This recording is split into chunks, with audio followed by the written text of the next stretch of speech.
तो स्टूडेंट्स कैसे हैं आप सब लोग। तो फाइनली हमारा मैक्रो इकोनॉमिक्स का 10 मिनट रिवीजन सीरीज इस अगले 10 मिनट के अंदर खत्म हो जाएगा। मैं नेक्स्ट 10 मिनट्स के अंदर आपको बैलेंस ऑफ पेमेंट्स का पूरा अच्छे से हर एक कॉन्सेप्ट को कराकर इस पूरे मैक्रो को एंड करूंगा। और भूलना मत, आज शाम को 6 बजे लाइव क्लास है जहां पे नेक्स्ट 2 आवर्स के अंदर मैं कंप्लीट इंडियन इकोनॉमिक डेवलपमेंट को आपको अच्छे से पूरा का पूरा रिवाइज करा दूंगा। आपका मतलब आज ही एक दिन के अंदर पूरा मैक्रो और पूरा इंडियन आपका अच्छे से खत्म हो जाएगा, इन डेप्थ में, इन डिटेल में, ऑल डेटा के साथ। बैलेंस ऑफ पेमेंट की अगर हम बात करें उससे पहले हमें पढ़ना पड़ेगा बैलेंस ऑफ ट्रेड। तो बैलेंस ऑफ ट्रेड होता क्या है? The value of export minus import. Balance of trade is the difference between value of export minus import. हमारी कंट्री ने पूरे वर्ल्ड से जितना भी एक्सपोर्ट किया है माइनस हमारी कंट्री ने पूरे वर्ल्ड से जितना भी इंपोर्ट किया है, उसका जो डिफरेंस है उसी को बोलते हैं बैलेंस ऑफ ट्रेड। लेकिन यहां जो एक्सपोर्ट और इंपोर्ट लेते हैं वो सिर्फ और सिर्फ फिजिकल आइटम्स का, गुड्स का या टेंजिबल आइटम्स का लेते हैं, सर्विसेज वगैरह नहीं कंसीडर करते। तो ये बहुत छोटा सा कॉन्सेप्ट है। अगर एक्सपोर्ट ज्यादा है तो सरप्लस, या इसे सरप्लस ट्रेड या फिर फेवरेबल ट्रेड बोलते हैं। अगर एक्सपोर्ट इंपोर्ट दोनों बराबर हैं तो इक्विलिब्रियम बैलेंस ऑफ ट्रेड। अगर इंपोर्ट ज्यादा है तो अनफेवरेबल और डेफिसिट, इसको हम लोग ट्रेड डेफिसिट भी बोलते हैं। ओके, अगला है balance of payment. Balance of payment balance of trade से बहुत वाइडर कॉन्सेप्ट है। जो balance of trade export import of goods record करता है, वहीं पे जो बैलेंस ऑफ पेमेंट है एक कंट्री का रेस्ट ऑफ द वर्ल्ड से जितना भी ट्रांजैक्शंस का एक्सपोर्ट हुआ है, चाहे वो गुड्स हो, चाहे वो सर्विसेज हो, यूनिलैटरल ट्रांसफर्स हो, इन्वेस्टमेंट्स हो, इसके अलावा लोन हो, हर चीज जो है बैलेंस ऑफ पेमेंट में आता है, एक्सपोर्ट एंड माइनस इंपोर्ट। लेकिन export of all economic transaction, import of all economic transaction, BOP इतना बड़ा है और बीओपी उसका एक छोटा सा हिस्सा है, राइट। अच्छा, अब जो बैलेंस ऑफ, अच्छा ऐसा कुछ से समझ लो, देखो जैसे मान लो ये हो गया पूरा का पूरा बीओपी, ठीक है। बीओपी के अंदर दो चीज है, एक है करंट अकाउंट और दूसरा है कैपिटल अकाउंट। इसी करंट अकाउंट के अंदर एक छोटी सी चीज है जिसको बोलते हैं बैलेंस ऑफ ट्रेड। तो इस तरीके से बैलेंस ऑफ पेमेंट में दो अकाउंट होते हैं ना, करंट अकाउंट, कैपिटल अकाउंट। तो करंट अकाउंट का भी एक छोटा सा हिस्सा जो है उसको हम लोग क्या बोलते हैं? Balance of trade. अच्छा, बैलेंस ऑफ पेमेंट के अंदर क्या क्या चीजें इंक्लूड होती हैं? ऑल विजिबल आइटम, जितने भी विजिबल आइटम्स है जो एक कंट्री से दूसरी कंट्री में जाते वक्त बॉर्डर क्रॉस करते हुए देखा जा सकता है। All invisible item, any type of services, banking, shipping, insurance, consultancy, transportation services, और unilateral transfers, gift, donation, charity, और जितने भी कैपिटल ट्रांसफर्स है यानी लोन है, इन्वेस्टमेंट है, जहां पे कैपिटल असेट का ट्रांसफर हो रहा है, जहां पे ओनरशिप चेंज हो रही है, कंपनी की खरीद बेच हो रही है, वो सारा का सारा, शेयर से खरीद बेच हो रहा है, वो सारा का सारा कैपिटल ट्रांसफर है। ये चारों के चारों ट्रांजैक्शंस बैलेंस ऑफ पेमेंट में रिकॉर्ड किए जाते हैं। बैलेंस ऑफ पेमेंट के दो अकाउंट होते हैं, एक है करंट अकाउंट, दूसरा है कैपिटल अकाउंट।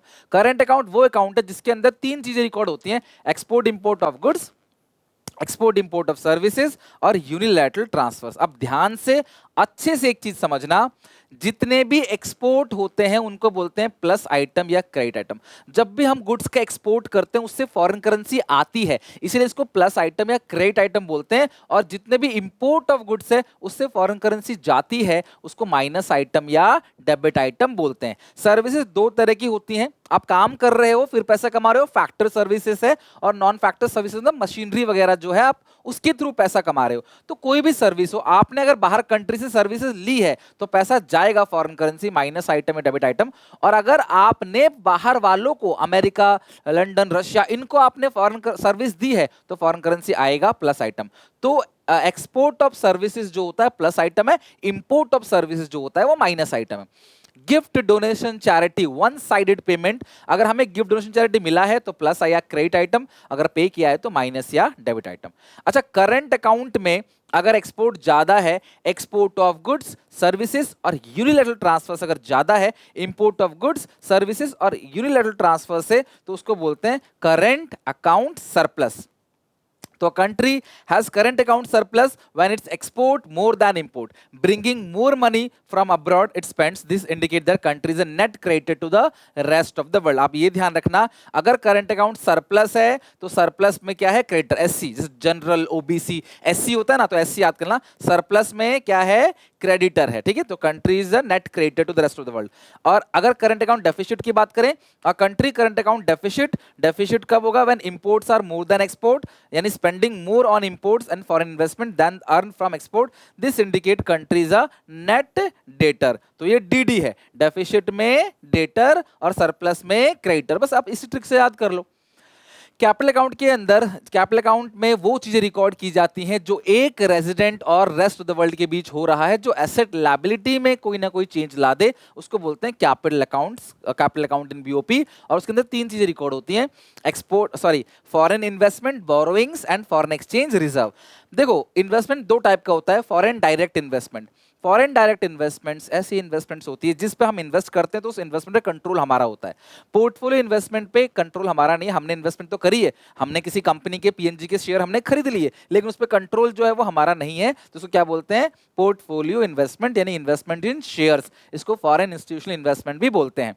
अब बाहर वालों ने अगर इंडिया में इन्वेस्ट किया है तो प्लस आइटम या क्रेडिट आइटम, हमने investment by residents in abroad तो माइनस आइटम है या फिर डेबिट आइटम है। तो क्वेश्चन ये पूछेगा कि पहचानो कौन से अकाउंट में आएगा, कौन से अकाउंट में आएगा, किस साइड आएगा, ये चीज करंट में आएगा, कैपिटल में आएगा, और किस साइड आएगा, मतलब प्लस या माइनस या डेबिट या क्रेडिट। प्लस मतलब क्रेडिट, माइनस मतलब डेबिट। और ध्यान रखना ये जो ये वाली चीज है इसके अंदर, मेरी बात ध्यान समझना, क्या कहते हैं, जो रिलेटिव है आपके रिलेटिव अमेरिका में रहते हैं, आप उनको पैसे भेज रहे हो ना, तो ये करंट अकाउंट में आएगा, और पैसा जा रहा है तो माइनस आइटम है, यानी कि डेबिट आइटम है, ध्यान रखना। और रिलेटिव आपको पैसे भेज रहे हैं, रेमिटेंस भेज रहे हैं, तो कोई भी रेमिटेंस अगर आपको बाहर से मिल रहा है, प्लस आइटम, क्रेडिट आइटम और करंट अकाउंट में आएगा। बोरोइंग्स, कोई भी उधार हम लेंगे तो प्लस आइटम, अगर हम उधार देंगे तो माइनस आइटम, माइनस को डेबिट, प्लस को क्रेडिट, चाहे वो कमर्शियल बोरोइंग्स हो, चाहे वो इंटरनेशनल मॉनेटरी फंड से बोरोइंग लिया हो। अब ये बात ध्यान रखना, अगर मान लो हमारे पास पैसा कम पड़ रहा है, जहां पे एक्सपोर्ट 5 है और इंपोर्ट है 6, तो $1 कम पड़ रहा है, तो हम क्या करेंगे, विड्रॉ करेंगे उसको रिजर्व बैंक ऑफ इंडिया से, विड्रॉ फ्रॉम रिजर्व, है ना, जो आरबी के पास रिजर्व है, तो उसको बोलते हैं प्लस आइटम या फिर क्रेडिट आइटम। अगर हम फॉरेन करेंसी का जो रिजर्व है वहां से पैसे विड्रॉ करेंगे तो उसको प्लस आइटम या क्रेडिट आइटम बोलेंगे। और अगर एक्सपोर्ट जो है वो 6 है और इंपोर्ट जो है 7 है, आप एक ज्यादा आ गया आपके पास, ठीक है, सॉरी इंपोर्ट 5 है, इंपोर्ट 5 है, एक्सपोर्ट 6 ज्यादा आ गया, तो उसको बोलते हैं addition to foreign exchange reserve. तो withdrawn from foreign exchange reserve plus या credit item, addition to foreign exchange reserve जो है वो माइनस या डेबिट आइटम। तो ऐड कर रहे हैं तो पैसा जा रहा है माइनस आइटम, निकाल रहे हैं तो पैसा आ रहा है प्लस आइटम, और तीनों का आप ऐड करोगे तो आएगा कैपिटल अकाउंट का बैलेंस। और इक्विलिब्रियम बीओपी कब होगा, जब current account balance plus capital account balance जो है वो जीरो आ जाए, इसका मतलब कंट्री में कोई भी फॉरेन करेंसी का मूवमेंट नहीं हुआ, ना आया ना फिर गया। डिसइक्विलिब्रियम कब होगा, जब बीओपी सरप्लस होगा, जब बीओपी डेफिसिट होगा।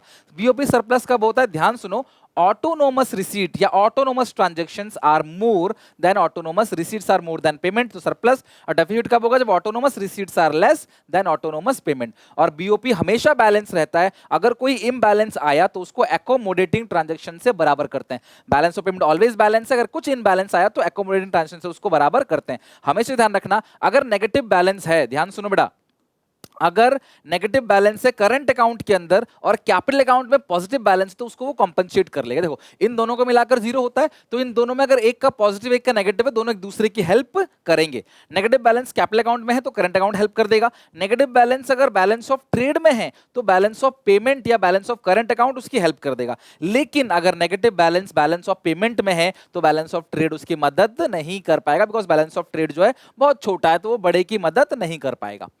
Difference between autonomous and accommodating, ध्यान समझना, साल भर में जितने भी ट्रांजैक्शंस होते हैं, साल भर में प्रॉफिट मोटिव के लिए जितने भी प्रॉफिट मैक्सिमाइजेशन के लिए जितने भी ट्रांजैक्शंस होते हैं, इंपोर्ट किया, लोन लिया, लोन दिया, वो सब कुछ ऑटोनोमस ट्रांजैक्शन है। लेकिन लास्ट में बैलेंस ऑफ पेमेंट में अगर कोई सरप्लस आ गया, डेफिसिट आ गया, हमेशा उसे मैच किया जाता है। बीओपी ऑलवेज बैलेंस, और बैलेंस किस ट्रांजैक्शन से किया जाएगा, एकोमोडेटिंग ट्रांजैक्शन से, जैसे लोन लेना, लोन देना, या फिर क्लास स्पेस एडिशन और withdrawn to foreign exchange reserve. Autonomous transactions independent nature का होता है, जबकि एकोमोडेटिंग ट्रांजैक्शन जो है वो डिपेंडेंट नेचर का होता है। ऑटोनोमस ट्रांजैक्शन जो है वो करंट और कैपिटल अकाउंट दोनों में आता है, जबकि एकोमोडेटिंग ट्रांजैक्शन सिर्फ और सिर्फ कैपिटल अकाउंट में रिकॉर्ड किया जाता है। ऑटोनोमस ट्रांजैक्शंस को अबव द लाइन आइटम बोलते हैं, जबकि एकोमोडेटिंग ट्रांजैक्शंस को बिलो द लाइन, नीचे आता है तो बिलो द लाइन, ये ऊपर आता है तो अबव द लाइन। तो ध्यान रखना, अगर सरप्लस और डेफिसिट की बात की जाए कि सरप्लस डेफिसिट क्या है बीओपी में, तो ऑटोनोमस रिसीट अगर ज्यादा है ऑटोनोमस पेमेंट से तो सरप्लस डेफिसिट इससे, और मैच करने के लिए बीओपी को अकोमोडेटिंग, तो ये इस पे डिपेंडेंट है। Which transactions is dependent upon autonomous transactions? Accommodating. या dash are dependent on dash transaction, तो accommodating are depending upon accommodating transactions are depending upon autonomous transactions. And finally आज पूरे दिन में हमने 10 मिनट रिवीजन सीरीज को अच्छे से A to Z खत्म कर दिया सुबह से, और I hope as per schedule हमने सब कुछ खत्म किया है, तो आपको अच्छा जरूर लगा होगा। लाइक करना, वीडियो को शेयर करना, चैनल को प्लीज सब्सक्राइब करो। कॉमर्स के एक बच्चे तक पहुंचा दो ये वीडियो कि 10 मिनट में सर ने एक एक चैप्टर को अच्छे से करा दिया है। कल इसी तरीके से इंडियन इकोनॉमी कराऊंगा अच्छे से, बाकी शाम को आ जाओ 6 बजे लाइव क्लास में पूरी आईडी खत्म करते हैं। Till then take care, bye bye, मिलते हैं नेक्स्ट वीडियो में।